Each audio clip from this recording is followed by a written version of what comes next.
l'émission Saveurs divines. Cette bonne nouvelle du royaume sera prêchée dans le monde entier pour servir de témoignage à toutes les nations. Alors viendra la fin. Ce pain céleste vous est présenté par Immaculée Niraneza. Oui, bénis l'Éternel, ô mon âme, et glorifie son nom. Chante plus que jamais, ô mon âme, je glorifierai ton nom. Oui, je glorifierai ton nom. Mon âme bénit l'Éternel. Que tout ce qui est en moi bénisse l'Éternel.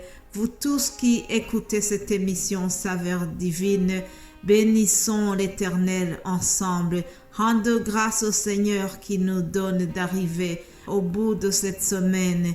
Merci Seigneur de nous avoir gardés. Merci pour ta protection. Merci pour le souffle de vie que tu me donnes aujourd'hui, Seigneur, pour que je puisse encore parler de ta part. Alléluia. Bénis chaque personne qui écoute ce message, Seigneur. Et viens nous aider, viens oindre ta servante, Seigneur, que je puisse ouvrir la bouche et que toi seul, tu puisses communiquer ta volonté à ton peuple. Merci, Papa, de m'accompagner. Au nom de Jésus-Christ. Amen. Bienvenue, chers amis, à l'écoute de cette émission. Nous sommes en train de parler de notre Dieu qui délivre, un Dieu qui est au-dessus de tout ce qui se nomme Dieu. Alléluia. Hier, je vous ai dit comment ce Dieu-là a délivré Élie, mais en même temps, la veuve de Sarepta a eu la délivrance de l'Éternel et elle a été délivrée de la famine grâce à l'intervention divine au travers le serviteur de Dieu, Élie. Aujourd'hui, je parle d'un autre personnage.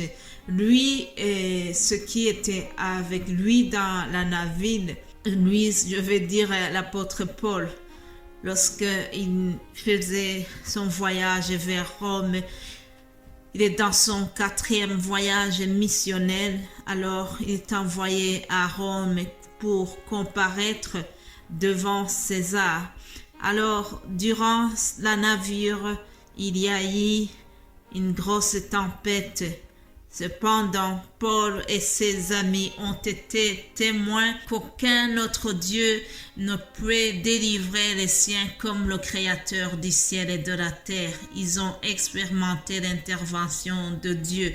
Alléluia. En effet, chers amis, moi aussi, je le répète aujourd'hui, sachez que avant l'Éternel, il n'y a point un autre Dieu, il n'y a pas un autre qui peut sauver, qui peut délivrer son peuple comme le Dieu créateur du ciel et de la terre. Alléluia. Frères et sœurs, je vous propose de voir l'histoire de l'apôtre Paul. Nous trouvons cela dans Actes des Apôtres, chapitre 27. Le livre des Actes des Apôtres, chapitre 27. Je vais lire à partir du verset 21. C'est donc Paul qui nous rapporte cela. Il dit, on n'avait pas mangé depuis longtemps. Alors Paul, se tenant au milieu d'eux, leur dit, ô hommes, il fallait m'écouter et ne pas partir de Crète, afin d'éviter ce péril et ce dommage. Maintenant, je vous exhorte à prendre courage, car aucun de vous ne périra, et il n'y aura de perte que celle du navire. Un ange du Dieu à qui j'appartiens et que je sers m'est apparu cette nuit, et il m'a dit, Paul, ne crains point, il faut que tu comparaisses devant César, et voici, Dieu t'a donné tout ce qui navigue avec toi. Alléluia. C'est pourquoi, Hommes, rassurez-vous, car j'ai cette confiance en Dieu qu'il en sera comme il m'a été dit. Mais nous devons échouer sur une île. Alléluia. Notre Dieu est puissant, chers amis. Voilà, Paul, avec les gens qui naviguent avec lui, sont dans la navire et puis tout d'un coup, ils sont entraînés par une grosse tempête. Paul a donné des conseils pour s'en sortir, mais on n'a pas écouté. Puis finalement, ils ont été violemment battus par cette tempête. Et le lendemain, ils ont dû jeter la cargaison à la mer parce qu'ils étaient vraiment dans la détresse. Ça devenait très dangereux. La tempête était très forte et ils n'avaient aucun espoir d'être sauvés. Au verset 20, nous voyons que le soleil et les étoiles n'étaient pas apparus depuis longtemps, pendant plusieurs jours. Et on dit que la tempête était tellement forte. Ils étaient paniqués, ils étaient dans l'angoisse. Ils n'avaient aucun espoir d'être sauvés. Alors, c'est au milieu de cette angoisse, au milieu de ce stress que l'Éternel a parlé à Paul. Alléluia. Dieu est venu le rassurer. Il lui a dit, ne crains rien, n'aie pas peur, il faut continuer, il faut garder courage, il faut que tu comparaisses devant César. Alléluia. Nous avons un Dieu qui délivre, un Dieu qui est toujours au milieu de nous. Il s'appelle Emmanuel. Ne crains rien, ça me fait penser aussi à ce beau cantique qui dit « Ne crains rien, je t'aime, je suis avec toi ». Promesse suprême qui soutient ma foi. Voilà que Dieu est venu parler à Paul durant cette tempête, durant cette période très difficile.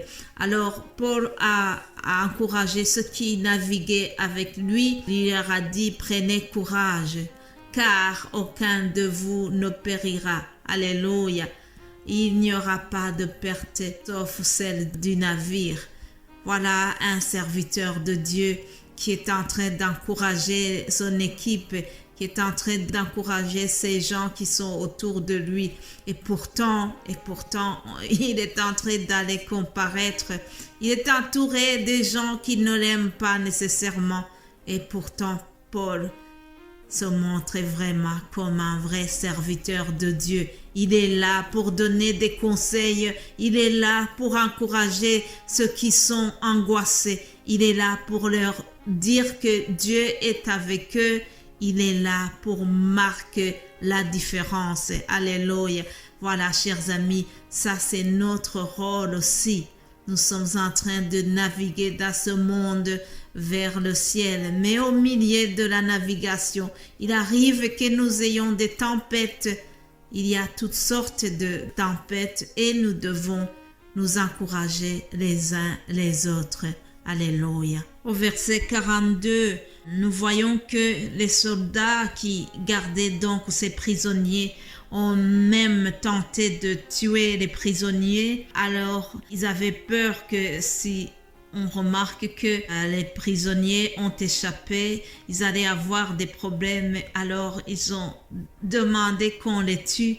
Mais heureusement, il y a le centenier qui n'a pas voulu exécuter ces prisonniers. On nous dit le centenier qui voulait sauver Paul les empêcha d'exécuter ce dessein. Alléluia. Il ordonna à ceux qui savaient nager de se jeter les premiers dans l'eau pour gagner la terre et aux autres de se mettre sur des planches ou sur des débris du navire. Et ainsi, tous parvinrent à terre, sains et saufs. Alléluia.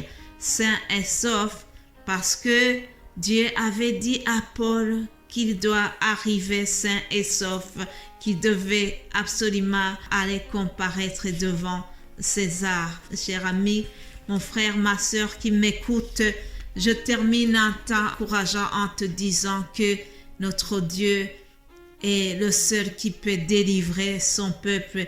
Notre Dieu veille sur sa parole pour qu'elle soit exécutée. Il avait promis à Paul qu'il va arriver sain et sauf avec ceux qui sont avec lui, et c'est ce qui est arrivé, parce que notre Dieu ne ment pas. C'est un Dieu qui tient ses promesses. Il n'y a aucun autre Dieu qui puisse délivrer les siens comme le Dieu créateur du ciel et de la terre. Soyez bénis, chers amis qui ont écouté ces émissions du lundi au vendredi. Que Dieu vous garde et je vous souhaite un très bon week-end à lundi. Alléluia.